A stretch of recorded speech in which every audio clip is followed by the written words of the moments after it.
ঘুম থেকে উঠে দেখি সকাল থেকে ওয়েদারটা কিন্তু দারুণ ছিল।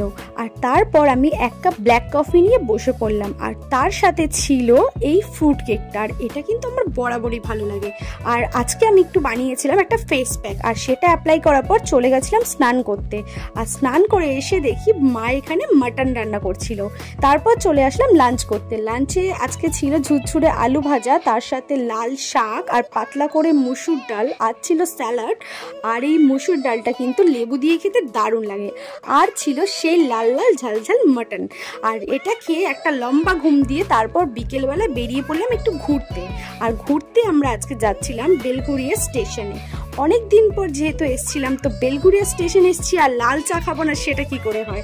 তারপর আমরা পপসার্টে চলে গেলাম, আর এখান থেকে অর্ডার করেছিলাম ক্রিসপি চিকেন, আর সেটা খেয়ে বাড়ি চলে আসলাম। বাবা আবার এখানে এনেছিল আইসক্রিম। তো ভিডিওটা ভালো লাগলে অবশ্যই লাইক কমেন্ট শেয়ার। আজকের মতো টাটা।